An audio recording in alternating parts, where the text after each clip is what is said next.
Ladies and gentlemen, good day and welcome to the ESAF Small Finance Bank Limited Q2 H1 FY26 earnings conference call. As a reminder, all the participants' line will be in the listen-only mode, and there will be an opportunity for you to ask questions after the presentation concludes. Should you need assistance during the conference call, please signal an operator by pressing star, then zero on your touchtone phone. Please note that this conference is being recorded. I now hand the conference over to Ms. Ayushi Gupta. Thank you and over to you. Thank you. Good morning, ladies and gentlemen. I welcome you all to the earnings conference call of ESAF Small Finance Bank Limited to discuss the Q2 and H1 FY26 business performance. Today, on the call, we have from the management, Mr. K. Paul Thomas, Managing Director and CEO, Mr. Girish CP, CFO, Mr. George K. John, Executive Director, and Mr. Hari Velor, Executive Vice President for Credit. Before we proceed with this call, I would like to mention that some of the statements made in today's call may be forward-looking in nature and may involve risk and uncertainties. For more details, kindly refer to the investor presentation and other filings that can be found on the company's website. Without further ado, I would like to hand over the call to the management for their opening remarks, and then we can open the floor for Q&A. Thank you, and over to you, sir. Thank you. Thank you so much. Good morning to all. On behalf of ESAF Small Finance Bank, I welcome you to the Q2 and H1 FY26 earnings call. We appreciate your continued interest in ESAF SFB, and thank you for joining us to review our business and financial performance. Joining me today are Mr. George K. John, Executive Director, Mr. Girish CP, EVP and CFO, Mr. Hari Velor, Executive Vice President. At ESAF SFB, financial inclusion remains the cornerstone of our purpose, while our strategy balances impact with profitability. Our dual focus approach, building a sustainable, diversified balance sheet and deepening our social mission, has helped us deliver consistent growth and value creation for our stakeholders. As a result, by offering our wide range of innovative products, banking services, distribution channel, and customer service, we have been able to expand our rural, semi-urban, and urban presence in all customer segments across retail and other businesses. During the first half of FY26, we continue to broaden our retail franchise, especially across secured lending segments, gold loans, MSME, mortgages, mobility, and agri loans. This strategic shift is strengthening asset quality, reducing portfolio concentration, and de-risking the business model. Our emphasis on data-driven credit, disciplined underwriting, and risk governance supports this transformation. Our technology-led distribution model, integrating physical reach with digital capabilities, enables us to serve customers across rural, semi-urban, and urban markets efficiently. This, in turn, is helping us enhance CASA growth, drive cross-sell, and improve operating leverage. The Indian economy remains on a strong growth momentum driven by domestic demand, favorable monsoon conditions, lower inflation, structural reforms like GST 2.0, and various developmental and regulatory measures announced by RBI aimed at strengthening the banking sector and improving credit flow. ESAF Small Finance Bank is well positioned to capture these opportunities through its customer-centric strategy, strong governance, and prudent capital management. At ESAF Small Finance Bank, our mission remains deeply rooted in social responsibility and ethical governance.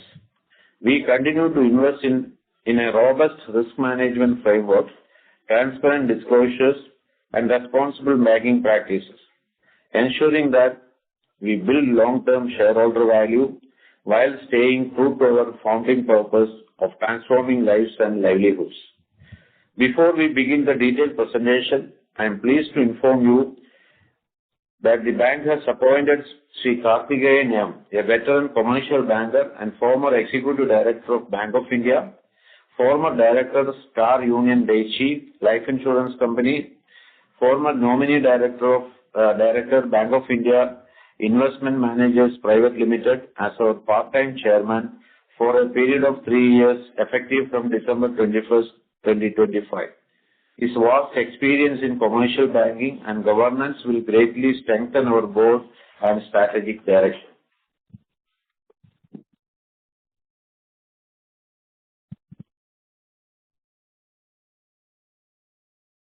I now invite our Executive Director, Mr. George K. John, to take you through the next segment.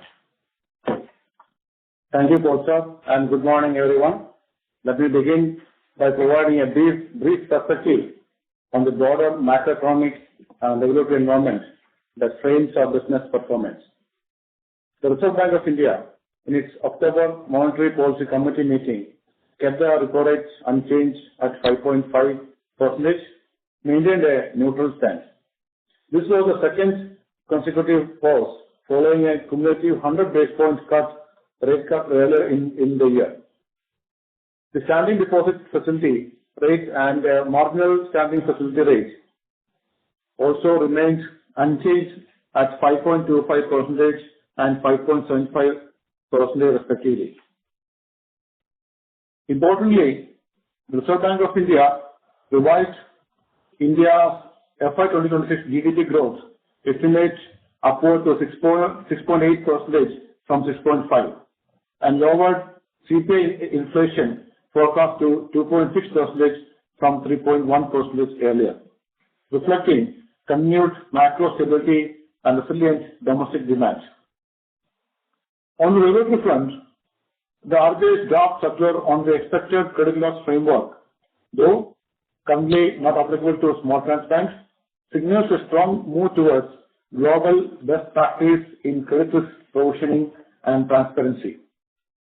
We view this positively as it underscores the sector's gradual convergence with universal bank standards. The central and state governments' credit schemes like CGFMU, CGTMSC, etc. continue to play a critical role in expanding formal credit access. Turning to ESAF Bank performance, the second quarter of FY26 demonstrated sequential improvement across key business metrics. The bank is progressing well on its strategic priorities of quality growth, prudent risk calibration, and operational efficiency. As of 30th September 2025, our total business stood at 42,031 crores compared to 39,965 crores a year ago, reflecting YoY growth of 5%. While advance grew by 4%, the deposits increased by 6%. Our disbursements grew 94% YoY or 16% quarter-on-quarter, mainly led by gold, MSME, agri, and affordable housing products. This reflects robust demand and a successful transition towards secured quality growth. A significant structural change is visible in our portfolio composition. The micro loan book, which was 11,100 crores in Q2 FY25, has declined to 7,400 crores in Q2 FY26, in line with our de-risking strategy. This reduction has been offset by strong traction in affordable housing, MSME, gold loan, vehicle loan, and other retail loans. Among these, gold loan was a standout performer, up 12% quarter-on-quarter and more than double on YoY, reflecting robust and recurring demand from our rural and semi-urban customer base. As a result, secured assets now constitute 61% of our gross advance, up from 39% a year ago. We remain firmly on track to achieve our 70% secured portfolio target by March 2027. This significant shift validates the success of our strategy in building a more resilient, more quality portfolio with stable yield and lower credit costs. Our distribution footprint continues to be one of our strongest differentiation. 780 banking outlets, 718 ATMs, over 1,110 customer service points, customer centers, and 33 institutional business correspondents across 24 states and 2 union territories, enabling deep penetration in the targeted markets. On the microfinance side, After 4 to 5 quarters of stress across the industry, early signs of normalization are visible. The sector's renewed focus on credit discipline and improved collection efficiencies indicates that Q2 may have marked the bottom of the cycle. Our microfinance recovery strategy includes revamping the Concall of group meetings process for stronger field connects, targeted new customer acquisition, and focused the graduation of group loans to individual loans and delinquent borrowers follow. With the SRO's guardrail now operational, our microfinance portfolio is stabilizing with improving collection efficiency, supported by disciplined underwriting and focused risk management framework to achieve sustainable and quality growth. With this context, I will now invite our EVP and CFO, Girish Sethi, to take you through the financial performance. Thank you, sir. Good morning, everyone. I thank all the participants for taking time for joining us on the call. Let me give you an overview of our financial performance highlights for Q2 FY26. As of 30th September 2025, total deposits stood at 22,894 crores, up by 6% YOY from 21,613 crores. Our focus remains on building a granular and stable base. As a result, total retail deposits rose to 22,082 crores as of September 30, 2025, from 19,891 crore a year ago, marking a robust 11% YOY growth. The share of retail deposits in total deposits improved further from 93% in FY25 to 96% in Q2 FY26, a clear reflection of our stickiness and quality of our franchise. CASA balances remained the key pillar of our deposit profile, reaching 6,046 crores in Q2 FY26 as compared to 5,319 crore in Q2 FY25, translating to a growth of 14% YOY. CASA ratio improved strongly by 180 basis points to 26.4%. The downward repricing of deposits had a partial impact to a marginal reduction in cost of funds. The remaining benefit will be accruing on maturing the term deposits, which will get renewed at lower rates, and this trend will continue in the coming quarters. Our CASA growth strategy is anchored on superior customer service, differentiated savings products, and acquisition through digital mode and expanding the distribution network. Gross advances stood at 19,137 crore, up from 18,340 crore in Q2 FY25, reflecting our calibrated approach to lending. Disbursements for the quarter were 8,913 crores, almost 2x as compared to the disbursements of 4,058 crore during last year Q2. Importantly, secured loans constituted 82% of the total disbursements, consistent with our de-risking and sustainability strategy. Securing retail portfolio, which is predominantly retail and includes vehicles, mortgages, gold loans, continues to deliver strong performance both in YOY and QOQ basis.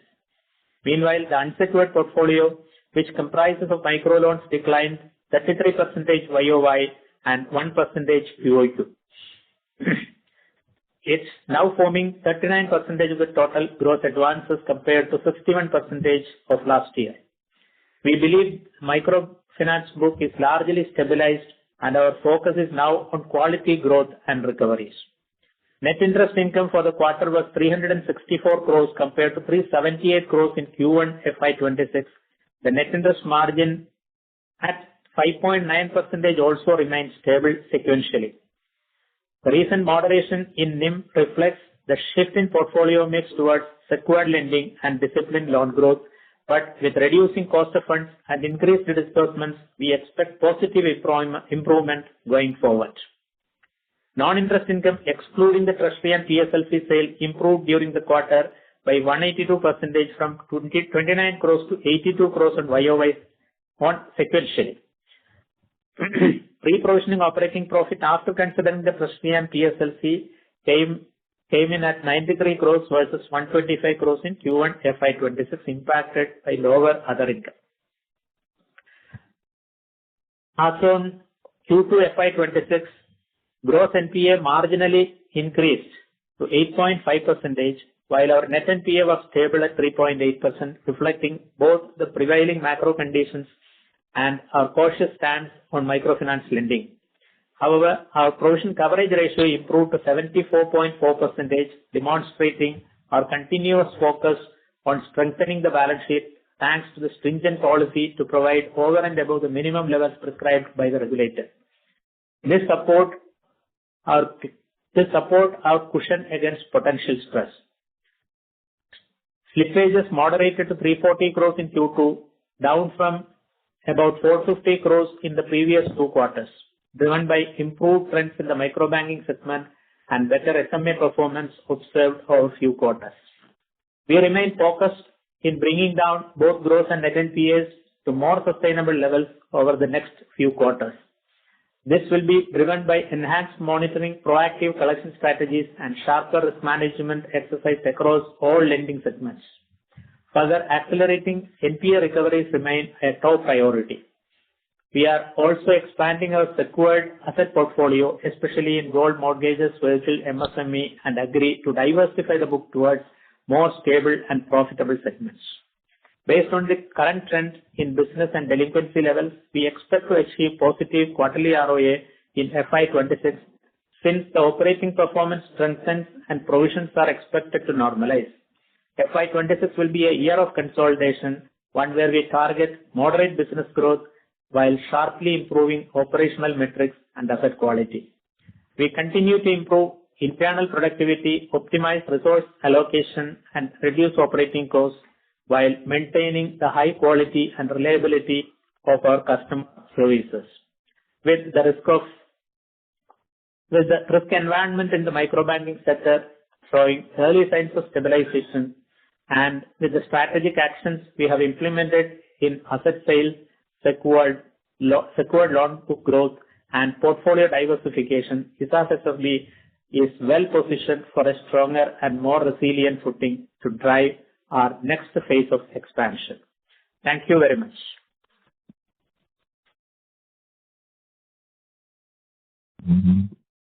So can we begin the question and answer session? Yes. Okay. Thank you very much. We will now begin the question and answer session. Anyone who wishes to ask a question may press star and 1 on their touchtone telephone. If you wish to withdraw yourself from the question queue, you may press star and 2. Participants are requested to use handsets while asking a question. Ladies and gentlemen, we will wait for a moment while the question queue assembles.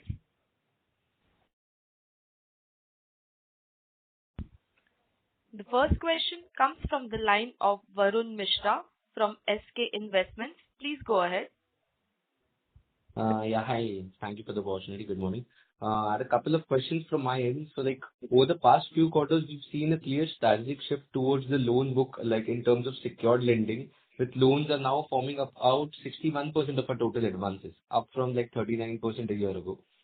So, what is the share of microfinance loans which has been steadily declining, I see? So, can you please elaborate, of key factors for this transition? What are we seeing? How is it backing?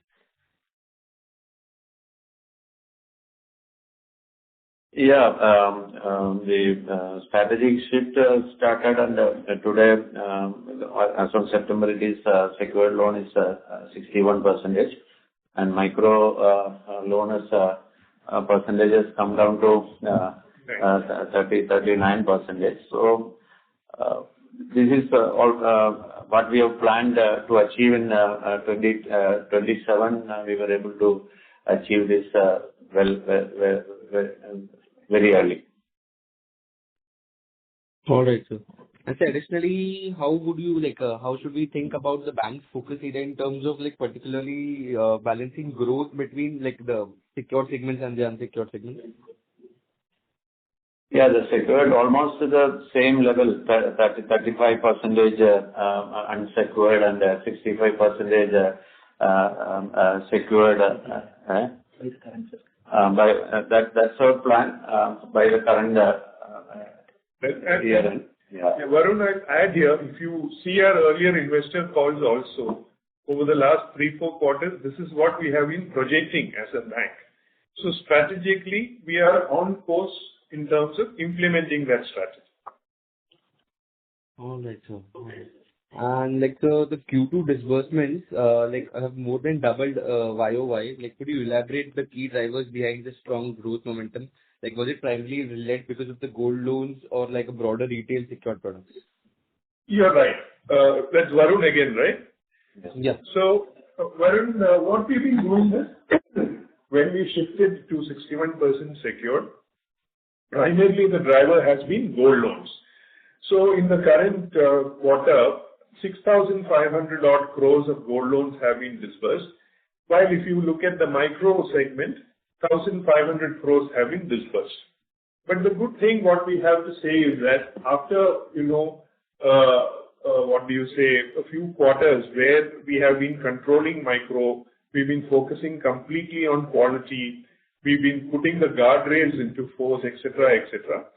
Since August, now and looking at the overall environment in terms of the country, since August, we are seeing a slight uptick in terms of micro disbursements also. So within the overall strategy of remaining at 35% unsecured, now that we have the confidence, we have started ramping up micro, keeping in mind that we will not go above 35%. All right, sir. All right. That's all, sir. Thank you, sir. All the best, sir. Thank you. Thank you, Varun. Thank you. Thank you. The next question comes from the line of Sailesh Kanani from Centrum Broking. Please go ahead. Yeah. Good morning, everyone. Thanks for the opportunity. I had a couple of questions. So in terms of SMA book, so retail has seen some sequential spike. So just wanted to understand any early signs or some color on that in terms of bounce rates or other things what you can share. Second is, as we proceed towards more and more secured book, I see the secured book has comparatively far lower yields. So what levers we have in terms of protecting the NIMs over there? And third, my third question was related to OPEX. If you can give some guidance in terms of cost to income, OPEX to asset for FY26-27. Yeah. First of all, I will talk about the yield, how it is going forward when we diversify the business. Yes, microfinance is giving me more yield, which is when I have shifted the microbanking proportion with more secured advances, the NIM is bound to come down. However, the operational expenditure, which is directly related to the BC commission, etc., that also has come down.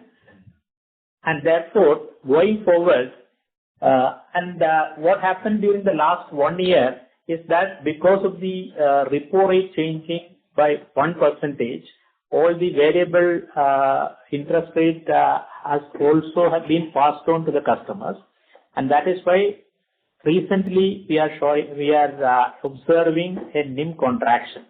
But going forward, and at the same time, the deposit book also, we have rationalized the rates, but the effect of which will be flowing over a period of time. It has already been seen around 20-25 basis points we have already seen, and going forward, we will see the full benefit flowing in the coming quarters. And on the retail book, yes, as a starter, we were giving some sweetening on the pricing. However, we are moderating the pricing to see that the NIM going forward, it will improve further. And on the OPEX front, yes, we are taking all possible steps to curtail the OPEX. And once the income levels increase, the cost-income ratio also will improve. Somewhere around 60 to 65%, we are comfortable. So towards that, we are working now. Just to follow on that, we are saying lower NIMs will be compensated by lower OPEX, and we are also planning to increase the yield on the RA book. Is that understanding right? Yes, correct. For example, today our gold loan the book average yield is 13.4. So there is And it is increasing. there is ample room for improvement in all the retail book. As a strategy, as a starting point, we have given some kind of moderation in the rates. So we are step by step, we are increasing the rates. Fair enough, sir. Sir, and my third question with respect to the SMA book, especially on the retail front. Sir, and would you repeat that, Shailesh? Yeah, sure. So, I just wanted to understand on the retail SMA book. So, SMA book in both, that is gold and MFI, has seen an improvement, but there is some very marginal increase in the SMA book for retail. So just wanted to understand if you can throw any colors with respect to bounce rate or anything, what we are doing, any concerns on that, if you can just highlight. Right. So in terms of, it is retail plus other loans. So as you know, we have retail and then we have close to 890 crores or so of lending to NBFCs. The retail book has been behaving extremely well, and as you can see, even the NPA figures, SMA figures, they are completely under control. Where we have had in the NBFC book is that there is one account called Hela Infra, where it has slipped into SMA 1 in the last quarter. And we are negotiating with them, and we are, as of now, hopeful that we will be able to get it under control before the quarter end. So can you quantify that amount, sir, that account? That is roughly about 40 crores or so. 40 crores. Oh, okay, sir. Best of luck and thanks, Atal. Thank you, Sachin. Thank you. The next question comes from the line of Varun Dubey from Share India Securities. Please go ahead. And thanks a lot for giving me the opportunity to ask a question. Sir, just wanted to understand one thing. I think in the initial remarks, I heard that the company is expecting to turn the ROA positive in FY26. Am I right? Yeah, I was telling about, positive quarterly ROA in FY26. So when do you expect that? Will it be in Q3 or Q4? Any timeline? We are working towards attaining in Q3. If not happening in Q3, definitely in Q4. Okay. Sir, my other question is on gold loan. I mean, just wanted to understand what percentage of your total loan book would be coming from gold loan, in coming quarter or FY27, because that is one business that the company is scaling. And also on the yield part, because I was looking at your yield, it is around 13-14%, the gold loan yield, and specifically speaking about. Because for many companies in gold loan business, I've seen the yields going up to 17-18%. So what is stopping ESAF to generate that yield in gold loan business? Okay, Varun, I'll take your second question first in terms of increasing the yields on that. Actually, nothing is preventing us from it. But, over the last 3-4 years, we have steadily built up this book, and currently it's in the region of about 8,000 crores or so. And if you see, our yields from the gold loan portfolio used to be about 11.5, which we have now brought up close to 13.5. So over the period of time, we will steadily increase it, and we definitely see the potential to increase also. However, we will do it slowly and bring up the yields up to, I don't want to say a figure, but definitely far more than what we have currently. This is one part of it. In terms of share of gold loans, 39%. Yeah, it's 39% as of now, and we see it at about 40, the region of about 40 going forward. And the current lending rate for gold is 15%. The incremental gold loan rate for this quarter, you're saying, right? 15%. Yeah, incremental gold loan is at 15%. 15%. Okay. Thank you, sir. Thank you for that answer. Thank you, Varun. Thank you. The next question comes from the line of Nishant Patidar from Edelweiss Life Insurance. Please go ahead. Hello, sir. Good morning. Thanks for the opportunity. I have just two questions. So one question is regarding the current MFI exposure in Kerala and Tamil Nadu. So what's the ground reality on these states about the recoveries and collection efficiencies? And the second thing is, what is our target of comfortable credit cost in next 2 quarters? And are we planning to be a PAT positive in upcoming quarters? In terms of credit cost, what we are seeing is in the region of about 4% would be on a steady state basis, looking at, the industry trends. So that is what we can say roughly, what we see ahead. In terms of stress in Kerala and Tamil Nadu, Kerala definitely has been coming down. The stress has, we are seeing a major uptick in that, and that is why we have had the confidence to start lending again with the guardrails in place. In terms of Tamil Nadu is actually where we have the bigger stressed book as of date. Tamil Nadu and Kerala, in fact, Karnataka are the two big states over there.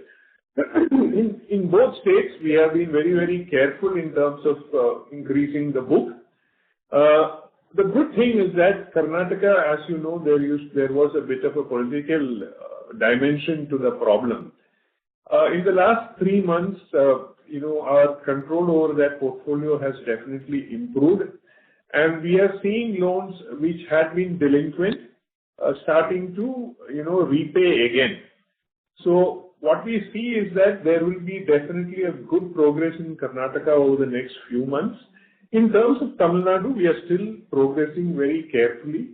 Within good quality accounts, we are definitely lending. Otherwise, the focus is mainly in terms of recovery.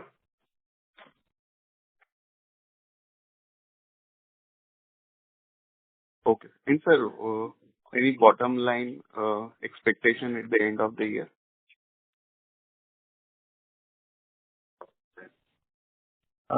That I have already indicated a positive ROA we are looking for Q3. If not in Q3, then Q4. Okay. Thank you. Thank you, sir. Thank you. The next question comes from the line of Vidhi Vora from SAS Capital. Please go ahead. Hello, Morning. am I audible? Yes, yes. Yeah.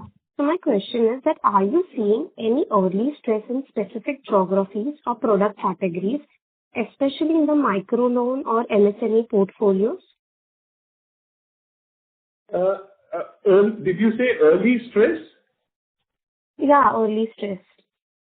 Okay. I will answer it in a slightly different way. As you know, the microfinance portfolio had stress, what we had lent in 2022, 23, etc. But if I take what we did in 2024, let's say take the month of July 2024 onwards, so we are now at about 15 months or so. We have lent close to 6,000 crores or so. We have disbursed 6,000 crores or so over that 15-month period. And as of now, the outstanding book is in the region of 4,000 crores. As of now, what we are seeing in terms of, stress, or let me put it in terms of NPA, is roughly about 2-point-something% of what we disbursed way back in June 24. So what I can say is the new book is behaving according to what a traditional microfinance book would have behaved. And we are not really seeing any early stress in that book. Okay. And as we know that Kerala continues to have the largest deposit base. So are there any plans to deepen the penetration in other states to reduce the regional concentration risk we have? Yes, most definitely. The good thing is that if you've been watching the bank, we have steadily brought down the share of Kerala. This is what I can say. And in fact, Tamil Nadu, Karnataka, they are all been increasing the book. In fact, this time when you see the 5th largest book is in Delhi. So we definitely have plans in terms of increasing the liability base also outside Kerala, and it is slowly coming into play, In terms of the branch network also, roughly 500 branches or 550 branches are outside Kerala. So that network will definitely start showing results. Okay. Thank you. Thank you. Thank you. The next question comes from the line of Maitri Shah from Sapphire Capital. Please go ahead. Yeah, hello, am I audible? Yes, yes. Yeah, so you mentioned the three things. Firstly, on the OPEX that we would like to reach to a 60 to 65% range, and then positively we would want to turn ROI by quarter 3 or quarter 4, and then reduce our credit cost to 4% of the range. Could you specify any drivers of how we lead to these turnarounds in our metrics going forward? Yeah, drivers are on both fronts, that is net interest income as well as on the other income. OPEX level, yes, there is a moderation happening on the OPEX level as well.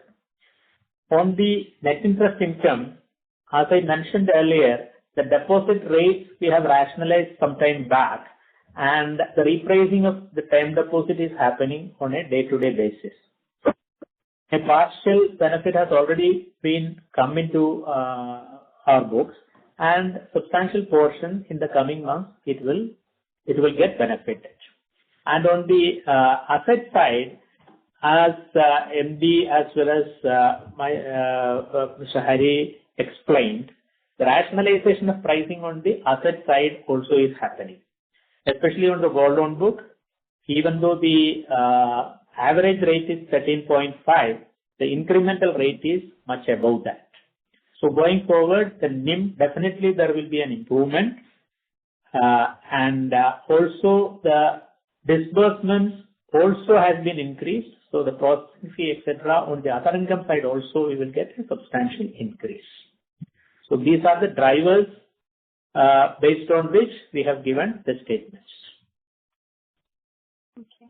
And any sort of guidance could you give on FY27 on what sort of loan book growth do we anticipate, and also disbursement growth that we are looking forward to, and any ROA or ROE targets that we have?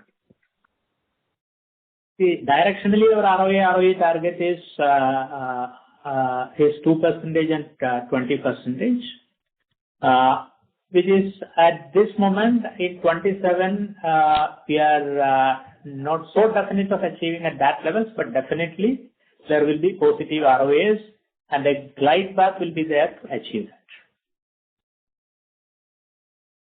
And on the loan book growth and disbursement? Book growth will be somewhere around 20 to 25% on a YOY basis. And do we expect most of it happening from the secured side, or are we expecting our unsecured to also inch up in the same proportion? On the unsecured side, for the current year guidance, we have given at 35%, and it may moderate to around 30% level.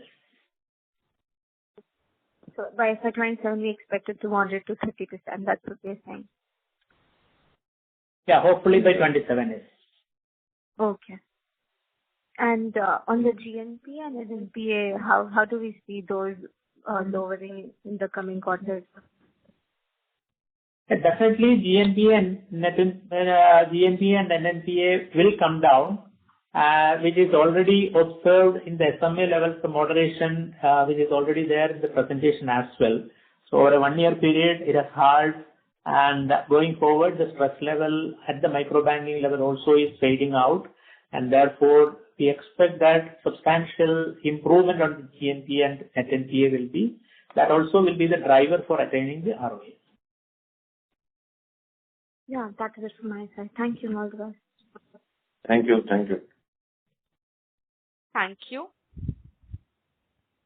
The next question comes from the line of Vivek Gupta from Star Investments. Please go ahead. Yeah, hi. Am I audible? Yes, yes, yes.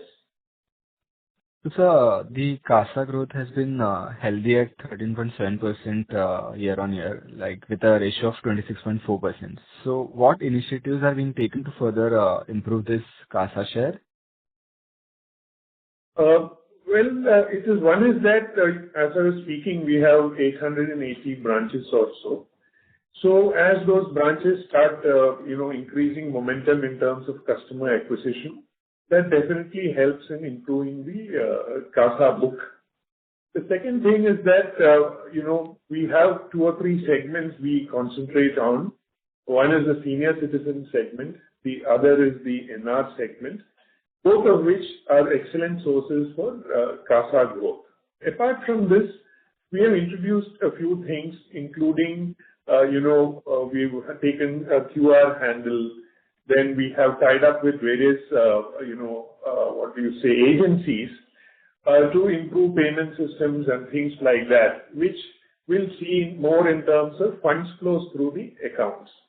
So customer acquisition, concentrating on two or three segments, and certain products which we are offering. These are three or four drivers which will help us to keep the CASA growth momentum going.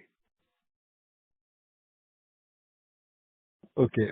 So, sir, with the cost of deposits reducing slightly to 7.2%, do you expect this downtrend to continue, or will competitive pressure limit further decline? Immediate revision on deposit rates we are not envisaging, because as you know, the industry growth itself is only 10% as far as deposits are concerned. But however, we have already moderated the deposit rates, the benefit of which will be flowing in the coming quarters. Okay. Got it. Thank you. That was from my side.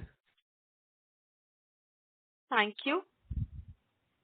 The next question comes from the line of Riya Jain from HDA Finance. Please go ahead. Hi, thank you for the opportunity. So I wanted to understand a bit of a macro perspective of the industry. So how do you view the overall outlook for the small finance banking sector in the near term? And could you share your guidance or key focus areas for ESAF Bank for the upcoming quarter? Okay. So, small finance banks have been created to serve the underserved segments and the lower and middle income segments of the country. And that segment is very promising. Large 70% of our Indian adult population belongs to the low and middle income segments. And as the country is now talking about creating larger banks at the global to be part of the global ranking. So there will be a lot of opportunity for smaller banks like small finance bank category.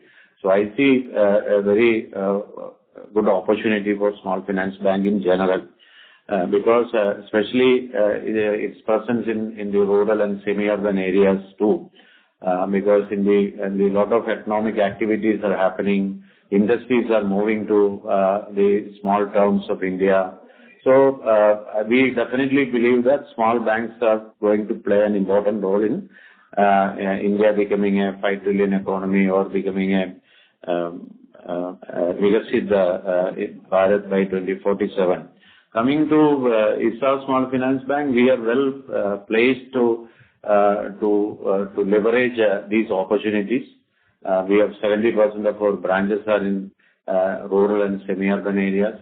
We have apart from our 788 branches spread across 26 states, we have 1,100 customer service centers operated by our business partners, business correspondents. Most of them are in the rural small towns of India, small places. So we see a lot of opportunity to leverage the franchise already we have established, and also we have developed over a period of time. We have developed teams and products and processes are in place for serving the farming community, agri segment, and MSME segments. So we will be more focusing on these segments, the MSME, the agri and mortgage and mobility, these products. Apart from our the micro asset categories, products like micro enterprise loan, Vyapar Vikas Yojana products and all. So this is our overall scope we see. Got it, sir. Yeah. That was very helpful. Thank you so much. Thank you. The next question comes from the line of Ashlesh Sonji from Kotak Securities. Please go ahead. Hi, team. Good morning. Sir, firstly, a few questions on microfinance. If you can share the segmental slippages in microfinance for this quarter, and what is the current bucket collection efficiency in that business as on September or the entire second quarter, whatever you have available? Just one moment. So in terms of, what do you say, micro loans, and let me clarify the question. You're asking about SMA, right? Shailesh? If you can give the slippages in microfinance. Yeah. Let me first take the thing of NPAs or, how much the NPA has behaved over the last quarter or so. I'll split this into two books. If you were in the call earlier, I was speaking about how the disbursements we've been doing since June 2024, how they have behaved. So since 2024 June, we disbursed about 6,000 odd crores in microfinance. Out of that, currently there's about 4,000 odd outstanding, and the NPA there is about 189 crores or so. So if you look at the figure of actual disbursements to what is the NPA today, it is around 2.something%. So that gives a flavor of how the book has been behaving and what the kind of slippages have been over the last 15 months. I'm not talking of this quarter, but 15 months. And that is how, we are fairly confident that we are able to manage the new book pretty well.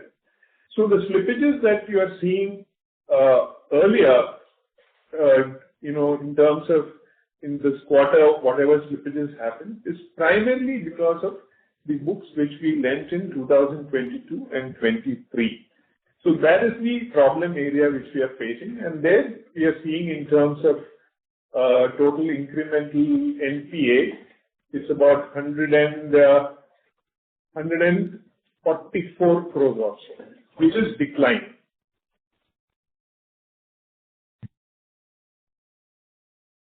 And in addition to Mr. Hari, it's obviously the major slippage happens in the Karnataka as well as in Tamil Nadu, and but we see a very positive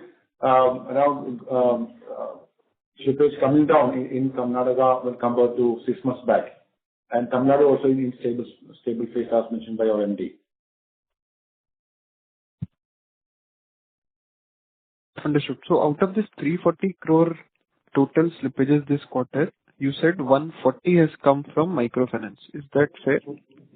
No. That is 255 crores is the slippage which has come out of the 340. Yeah. Understood, sir. Okay. Sir, and secondly, how easy or difficult is it today to hire employees for the microfinance business, because you are planning to increase the disbursements over there? Well, it is like this. The dependency on employees, I would say, it is there, but it is coming down. What we see is that, about 40% of our repayments are coming in terms of digital repayments, where customers are paying into their loan accounts using a GPay or some other payment modes. So to that extent, dependency on employees coming down in terms of paying the customers personally. But definitely hiring, there will be a challenge. What we see is going forward, we will have to look at the model of the current last 3-4 years, whatever traditionally the industry has been following. We may have to look at, empowering them as agents. And I'm not committing this on behalf of the bank. Since you asked in terms of a view, this is a general view of the industry that I'm saying. We may have to see that instead of employees, we have agents. So agents who, typically get some income in terms of commission, we give them various opportunities. Again, it's an example only and not a commitment. A bank can do various things. They can source other loans. They can source SB deposits. They can source fixed deposits. There are a variety of things that an agent can do. So as individuals, and this is part of the regulatory framework which is allowed also. So going forward, as an industry, we feel that is the direction in which it will be moving. Understood, sir. Sir, and if I look at your microfinance disbursements, you have definitely seen a quarter-on-quarter inch up. But if I look at FY24, you were running at a run rate of about 3 to 4,000 crores per quarter. Where do you think you can end up now going ahead? We will assess this very, very carefully. I can tell you what we have done. What we have done is we have, until, let us say, July 2025, we were collecting more than we disbursed. Since July, that is from August onwards, our disbursements have exceeded the repayments. So we will be very, very careful. We will be very choosy in whom we lend. However, where there is opportunity to lend and where the quality is good, we will definitely do it. So I think in the earlier conversations which we had in this call itself, we've been indicating that we see microfinance at about 30 to 35% of our book. We will keep it there in a very clean, healthy way. So if 600, I think over the last 3 months or so, the average disbursement we've been doing is about 630 crores. We may, looking at the quality, we may increase that a little bit more.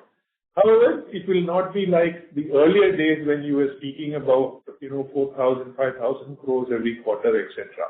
That will not happen. Understood. Sir, and just last question. Can you share the average cost of saving deposits and average cost of term deposits for you? The average cost of savings deposit is about 5.1%. And the average cost of fixed deposits is about 8% or so. However, if you see from a cost of funds point of view, last year, the whole 4 quarters, we were at 7.5. This year, we come down to 7.4, and last quarter it was 7.3. So we've been rationalizing the deposit rates. And as you know, deposit rates take a far longer time to show the kind of cost of funds change. However, I think the CFO Girish has already mentioned, we see it moderating over the next 12 months. Understood, sir. Sir, you said cost of SA is 5.1%. Is that right? That is right. Okay, sir. Thank you very much, sir, for answering my questions. Thank you. Thank you. As there are no further questions, this brings the conference to an end. On behalf of ESAF Small Finance Bank Limited, we thank you for joining us. You may now disconnect your lines. Thank you. Thank you. Thank you.